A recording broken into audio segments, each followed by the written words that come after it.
de número 30.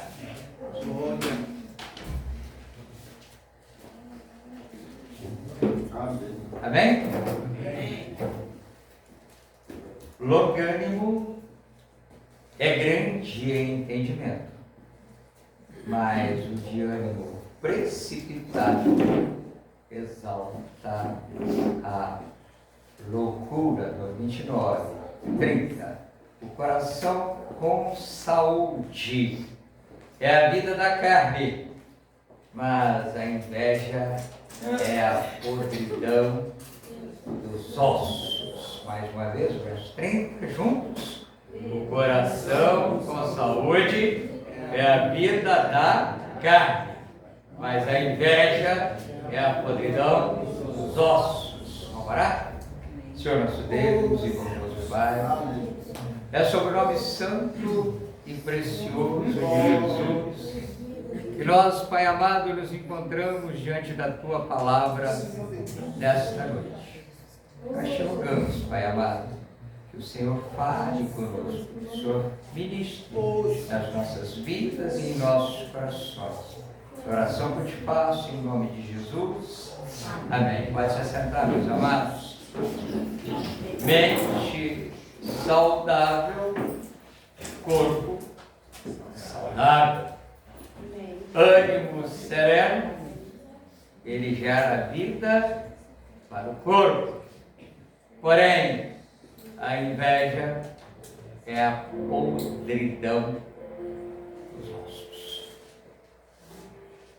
Aqui, meus amados, o grande sábio Salomão, ele está trabalhando com aquilo que tem, causado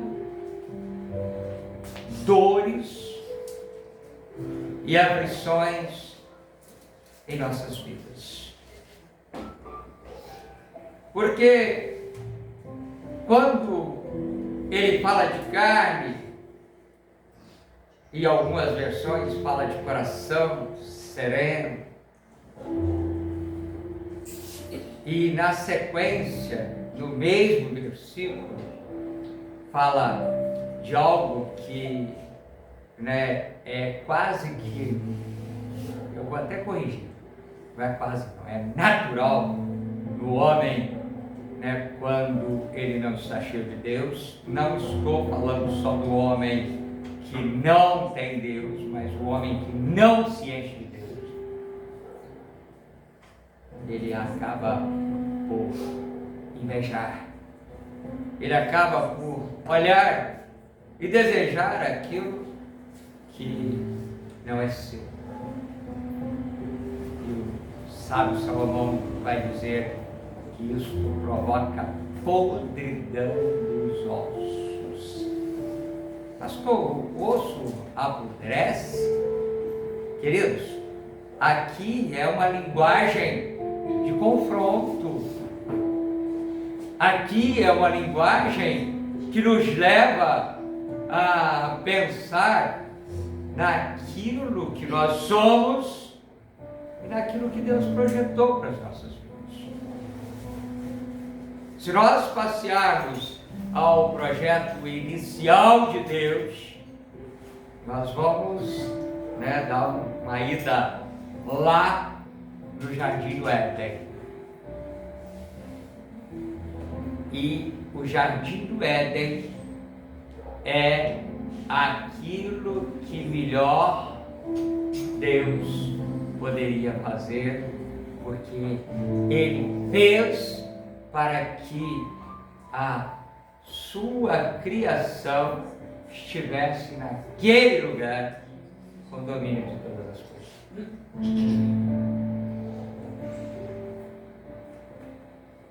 A desobediência que Moisés registra em Gênesis capítulo 3, ela é exatamente o que produz a podridão dos nossos ossos. Aleluia.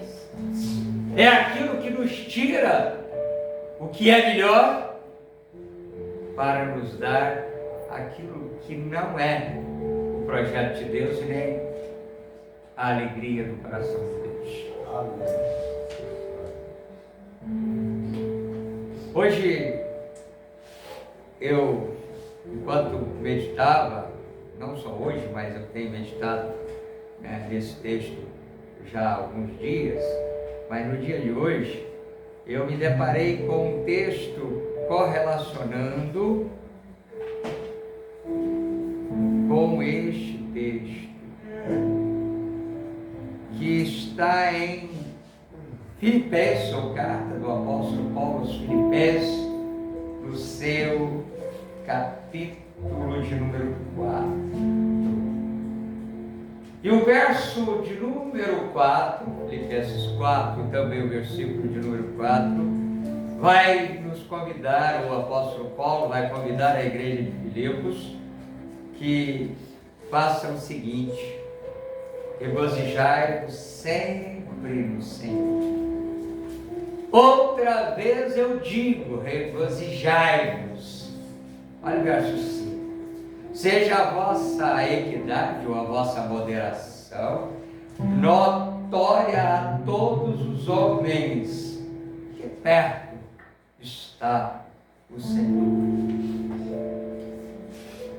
Olha o verso 6. E Jesus jogará a tratar desse assunto. Não estejais inquietos por coisa alguma, ante as vossas petições, sejam em tudo conhecidas diante de Deus, pela oração, pelas súplicas e com a ação de graças. Deixa eu parar um bocadinho aqui.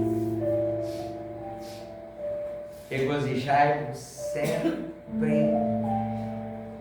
no Senhor, e mais uma vez, regozijai-vos.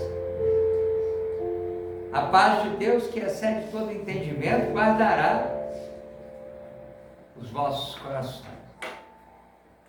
Você continuar lendo, e esse bloquinho aqui, ele vai até o verso número 9.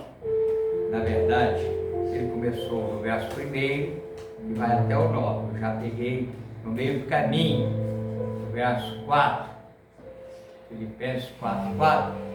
Mas se você continuar caminhando até o verso de número 9, eu e você vamos,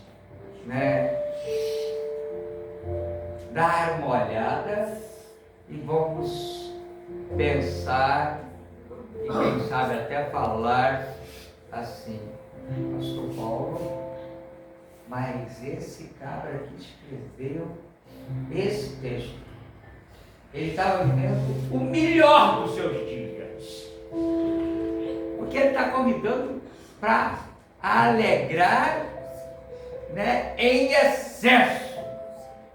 Regozijai-vos sempre. Ele diz de novo, mais uma vez, eu desejo que nós estejamos regozijando.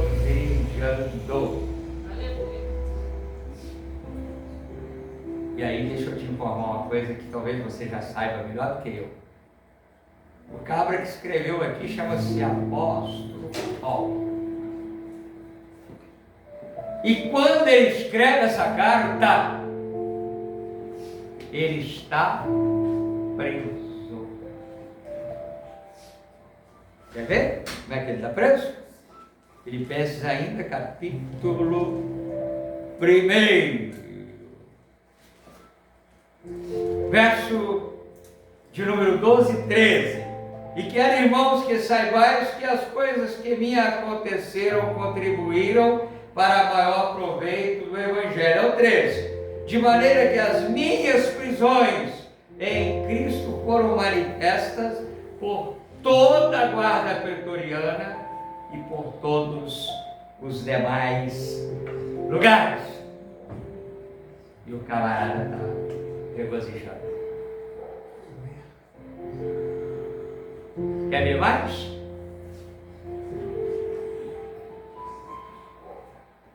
Paulo está preso, e Lucas registra no livro de Atos dos Apóstolos Lá no capítulo 16, você conhece também muito bem o texto, e ele e Silas estão presos injustamente, porque eles, quando pregavam o Evangelho do Reino,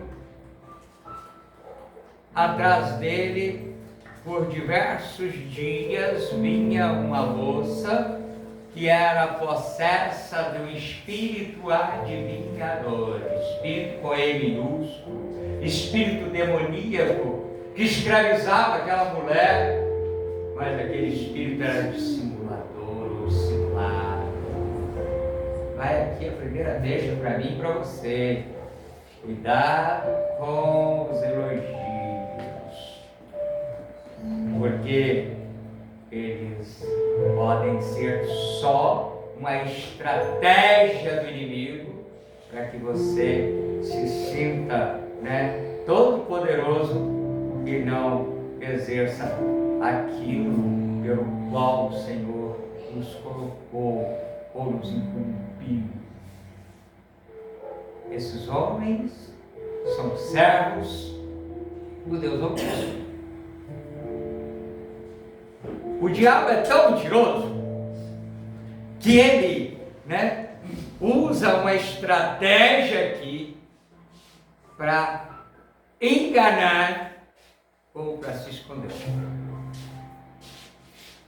E quando você lê lá, diz que depois daquilo, aconteceu 1, 2, 3 e vai acontecendo, o espírito de Paulo é com E minúsculo, mas não é demoníaco, é o espírito do homem.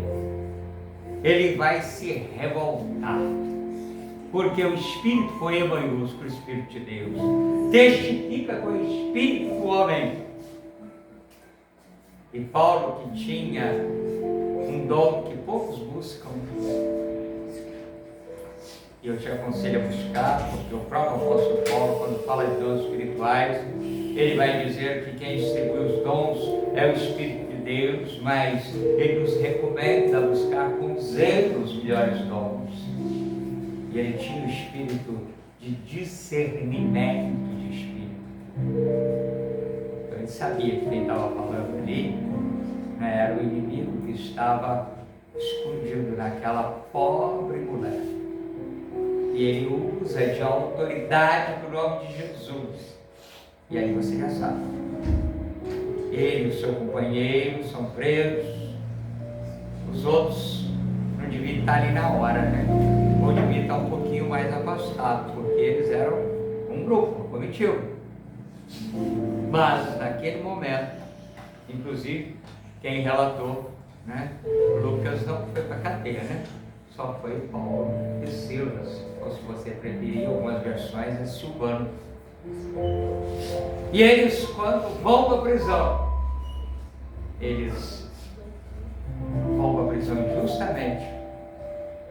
Eles vão para a prisão apanhando sobremodo carcereiro. O texto fala para mim e para você, por volta da meia-noite, aqueles homens que estão todo lenhados, todo machucado, aqueles homens que estão amarrados, estão presos, e além de presos, numa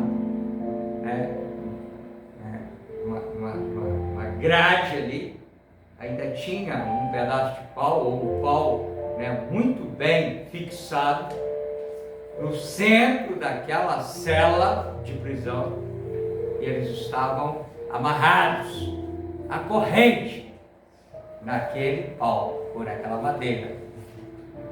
E eles ainda têm força suficiente para orar e louvar a Deus. E é tão intenso o regozijo no sofrimento, que a Bíblia vai dizer que o cárcere estremece, as grades caem e a salvação chega naquele lugar. Glória. Quando coração está sereno, irmãos, quando o coração está bem, quando o coração está satisfeito, o coração é grato, o coração regozija. Mas quando o coração não é sereno, quando o coração é insatisfeito, ele desobedece. Foi de novo lá em Gênesis 3, né? Larga de ser boba, Eva. Ele falou isso, e aquela árvore ali, com aquele fruto tão bonito, você não vai comer. Você está te enganando, Eva. O dia que você comer, você vai ser igual a ele. Ele está com medo de você ser igual a ele. E aí você conhece, né? Ela comeu e deu para o seu marido. Aqui tem duas faces, né? Uma é a mulher que seduziu o marido para comer também, né? E a outra é quando confrontado, o marido dizia: a mulher que o Senhor me deu, Senhor, o Senhor me deu a Diana. Foi ela, Senhor. Ao passo que o papel tem que ser, graças a Deus, sei que ele faz isso, né? Ele vai muito bem. Senhor, a minha pequenininha, né? Releva não, Senhor. Se der uma corda para acertar, acerta comigo. Não é assim? Duas faces, você viu? Ela seduz e ele come. Aliás, ela é seduzida e come. Ela seduz e ele come. Quando confrontado, foi ela. Você deve ser diferente, né? De mim. Mas o homem natural que habita em mim, e glórias a Deus que eu tenho o Espírito de Deus, e tem o fruto do Espírito, mas preciso estar cheio do fruto do Espírito, né? Cheios do Espírito para combater as concupiscências, palavrão esse, os desejos da carne. Então eu disse que talvez eu glorifico o nome de Jesus e desejo de verdade que você esteja cheio do Espírito de Deus. Que aí, né, essas concupiscências que vêm para tirar a tranquilidade do coração sereno, que vem para tirar a satisfação e gerar insatisfação, porque insatisfação vai gerar ossos podres.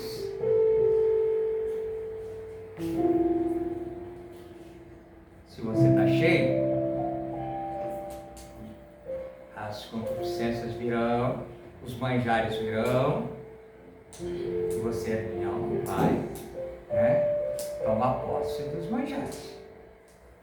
Mas se eu não estou cheio, é você não, tá? Sou eu. Se eu não estou cheio, na primeira adversidade, eu deixo de catalogar cada um dos 9 gominhos do fruto do Espírito, da laranja do Espírito, e começo a catalogar os gominhos da concupiscência da carne, dos desejos da carne. Primeira coisa que o homem sem Deus, que esvazia de Deus, faz, ele não quer mais Deus. Ele se esconde de Deus. Não é isso? Onde estava Adão e Eva? O Senhor vinha, não é isso? Todos os dias na ribação. Tomava café, quem sabe jantava, né? Mas quando aconteceu aquela teimosia, aquela insatisfação com o que tinha, ele tinha o melhor, né? Eles esconderam. E o Senhor chegou e não encontrou. Quantos poderiam estar aqui? E quando eu falo aqui, eu estou falando de igreja local, mas eu me refiro à igreja do Senhor Jesus. Quantos poderiam e deveriam estar na igreja do Senhor Jesus e não estão mais? Se não estão mais, é porque já estiveram. O que aconteceu com Asaf no Salmo 73? Começou a olhar, para o lado. O que o autor de Hebreus nos manda fazer no capítulo 12, versículo 2? Olhando firmemente para o autor e consumador da nossa fé, que é Cristo Jesus. Aí eu tiro o olho de Jesus e começo a olhar o pastor Paulinho. Vou achar 1 milhão de defeitos dele, meus irmãos. Até porque nos outros, ou no outro, eu acho sempre 1 milhão de defeitos, né?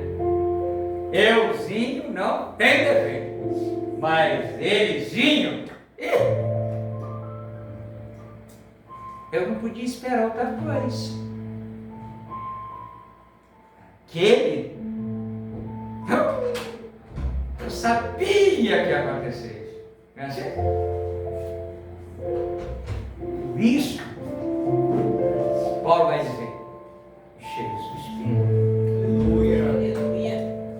Israel, meus amados, começou a desobedecer. Agora dei um salto, grande, do Éden, fui lá do povo que está a caminho.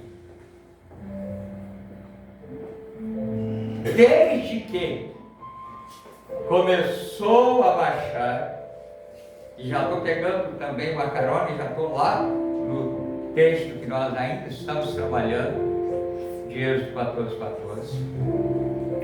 Quietinho. Porque os egípcios que vocês estão vendo hoje, não vereis mais. Simplesmente calem. Porque quem vai trabalhar é o Senhor. E ele trabalha, não trabalha? Não dormita o guarda de Israel. Foi só chegar no outro lado. Na verdade, antes de atravessar, reclamou, Tinha sepultura lá, não? Pra que misturou de lá? Vou morrer aqui?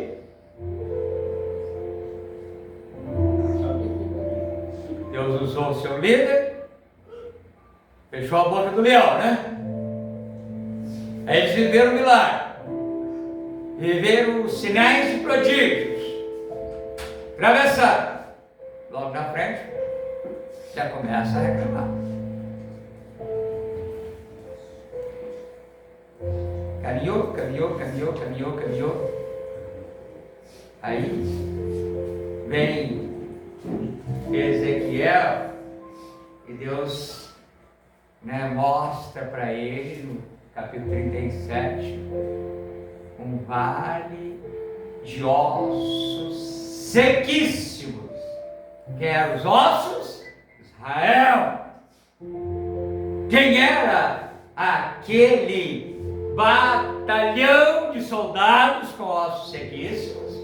Israel. Eu disse que muitos poderiam estar ou estiveram na casa do Senhor e não estão. Porque começaram a tirar a serenidade do coração, deixaram de ficar satisfeitos. Ao contrário, o antônimo de satisfeito é insatisfeito. E eu, hoje à tarde, quando estava junto com a missionária Adriana limpando o templo, eu dizia para ela assim: quantas vezes nós vimos, vivemos E algumas vezes aconteceu, né? Vivemos literalmente conosco mesmo, tanto na igreja quanto na vida pessoal. Eu, particularmente, até uma certa idade, eu dizia assim: não levo o desaforo para casa. Arrumava um trabalho, começava a trabalhar. Se o patrão falasse alguma coisa que eu não gostasse, eu já respondia à altura. E aí, se ele não me mandasse embora, eu pedia para ir embora. Foi uma vez, não. Muito vez. Lá nos meus irmãos, lá na minha casa, eu tomei, né, o apelido, né, aquele que não para lugar nenhum. Aquele que é insubordinado. Até eu entender que nós precisamos obedecer hierarquia. Até eu entender que para que eu pudesse ter estabilidade e formar uma família, eu não podia ser daquele jeito. Porque gente de responsabilidade sabe que não pode ficar, né, chutando o balde o tempo inteiro e passando por aflições e angústias. O que você está vendo aí, Ezequiel? Vejo um vale de ossos sequíssimos. Não profetiza. Na verdade, antes de mandar profetizar, né, perguntou para ele e ele respondeu: tu sabe, Senhor. Mas ele sabia também, né? Tem hora que a gente sabe muito bem, mas a gente não quer falar, né? Porque se a gente falar, ele vai mandar a gente fazer. Ele não quer fazer, né? Eu não sou missionário da menina para falar aqui na oportunidade dela. É mais fácil a gente ver o outro fazer do que a gente fazer, né? Mas tem o outro lado da moeda, tudo tem duas faces, irmãos. Do mesmo jeito que tem, né, nós que deveríamos fazer e não queremos fazer, ficamos fazendo como modo, existem também aqueles que não estão prontos para fazer e acham que estão prontos para meter a cara. A missionária falou também na oportunidade dela. Estou com o coração triste. Já não quero mais, não suporto mais, mas não suporta mais porque não está pronto, não está preparado, não é a hora. Estamos vivendo os nossos dias a síndrome, eu não sei se é essa palavra não, eu estou criando aqui, tá, irmãos? A síndrome do azeite descer, ou do pastoreio. Rapaz do céu, não me leve a mal aqueles que de fato são sérios, mas qualquer esquina você encontra pastor e pastora.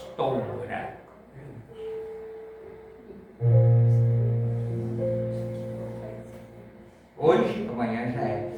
E ainda pega texto bíblico. Como diz o Padre Léo, já falecido da Canção Nova, eu gosto demais dele. Volta e meia você vai me ver falando dele. Né? Ele vai dizer assim: eles pegam texto bíblico. Está questionando o meu pastoreio? Dá uma olhadinha lá em João capítulo 4. Aquela mulher teve um encontro com Jesus e de repente já era missionária. Por que eu não posso ser pastor? Por que eu não posso ser missionária, né? Eu tenho direito de ser missionária. Queridos, falei hoje de manhã lá na congregação de servidores, né? Tem sempre que trazer a congregação de servidores para cá na minha pregação, né? Falava de igreja, de eclésia. E a igreja, ela tem a missão de levar o Evangelho. Ó, centrífuga. A tua máquina de lavar lá, mulher. Às vezes você chama o marido, né? Fulano, vem cá, máquina de lavar tá voando. Estou com o helicóptero aqui dentro da lavanderinha. Porque os pés não estão bem ajustados, etc. E aí, enquanto a velocidade pega para jogar para fora aquilo que precisa ser jogado, é uma velocidade tremenda. A igreja tem que sair daqui do conforto, que é bom. Pena que tem acontecido ainda bastante desconforto, né? Acabei voltando para o texto, né? Provérbio 3. Tem muito coração que não está certo, né? Tem muito coração que está insatisfeito, né?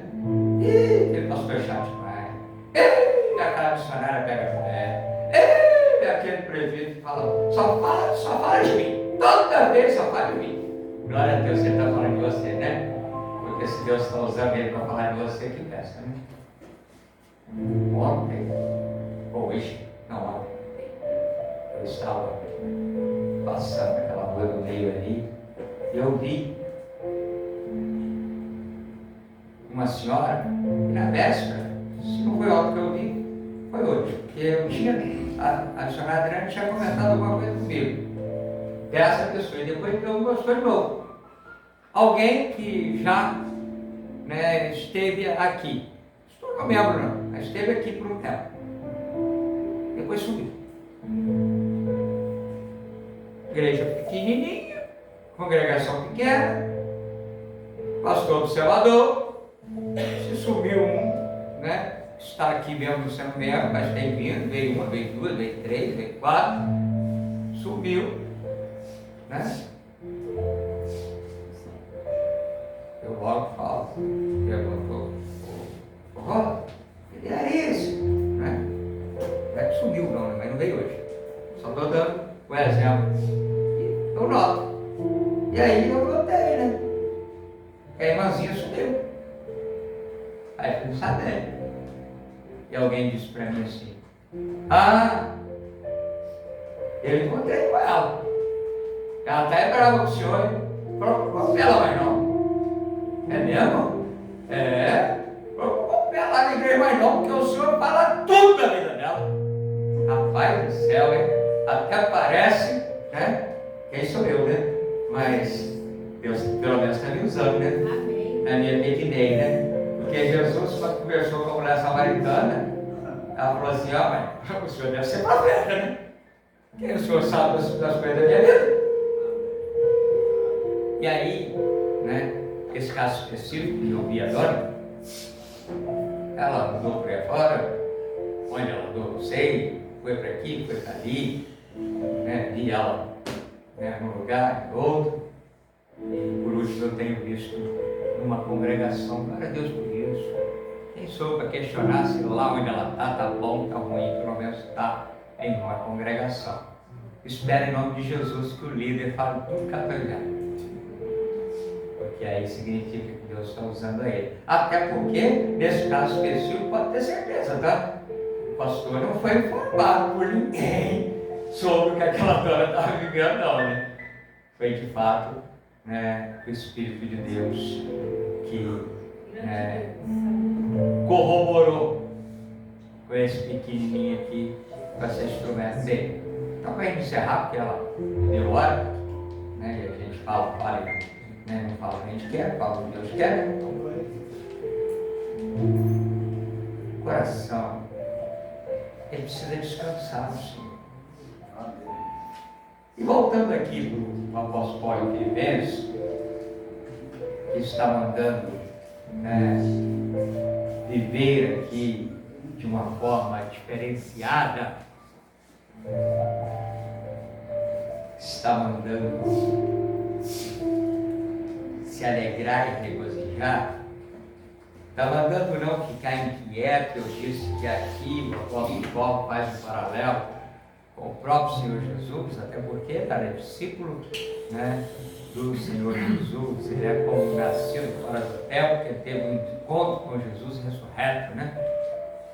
Jesus, quando escreveu o Sermão do Monte, e você sabe, já aprendeu, né? Ele está cansado de falar, o Sermão do Monte não é só Mateus 5, mas é Mateus 5, 6 e 7.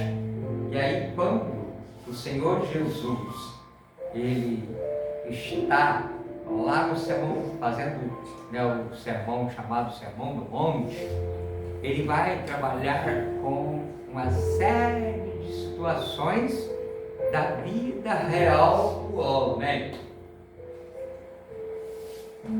Voltei de novo lá para o seu 2.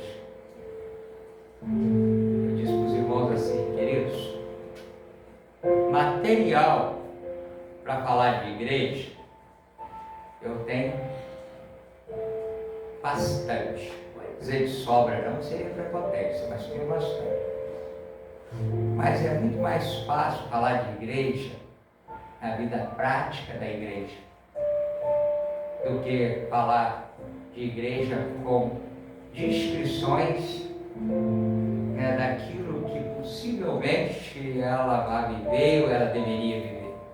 Mas é melhor nós falarmos daquilo que a igreja está vivendo, pontuar aquilo que é bom, bater palma para aquilo que é bom, e aquilo que não é bom, corrigir, para que nós possamos viver o melhor. Porque senão os ossos apodrecem. Podem voltar a viver, Ezequiel? Agradecer bom, Senhor. O Senhor sabe. Ezequiel, toma tenência, profetiza. E aí ele profetiza, e você conhece também o texto, né? Não saiu a perna que outrora era de Isaías e veio para a perna do pastor Guilherme. Não saiu a cabeça do pastor Guilherme e foi lá para a cabeça do Antônio César, no meio do céu, né? A cabeça do pastor Guilherme, né? Ela não é tão redondinha igual a cabeça do Antônio César. Então, no corpo do Antônio César tem que ter a cabeça do Antônio César. Brincadeira à parte, mas foram os ossos se juntando, cada um no seu próprio corpo. Foram formando tendões para juntar o osso, porque senão seria um esqueleto, mas qualquer ventinho. E até porque ele fala de vento lá, né? Ia tirar do lugar. Mas foram juntando, e os tendões se juntando no outro e amarrando ali. Os tendões é que prendem, né? Aí veio a carne e foi cobrindo os ossos. E veio, né, a pele e foi cobrindo a carne. Mas ainda não tinha fôlego.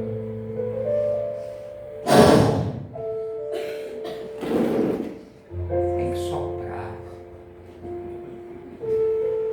Sopra, Espírito de Deus, neste lugar. Vai, quero ver você. Vai.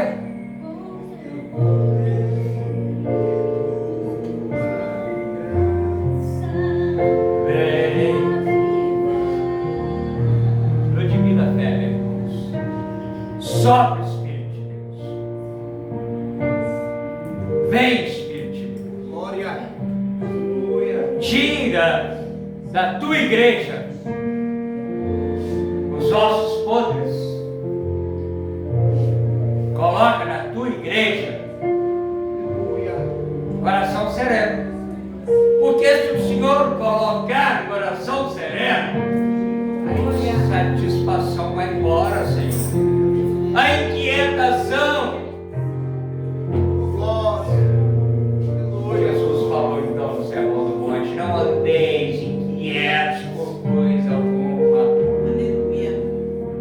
Busque, pois, primeiro o reino de Deus e a sua justiça, que essas demais coisas vos serão acrescentadas. Mas ele diz também: basta o mal de cada dia.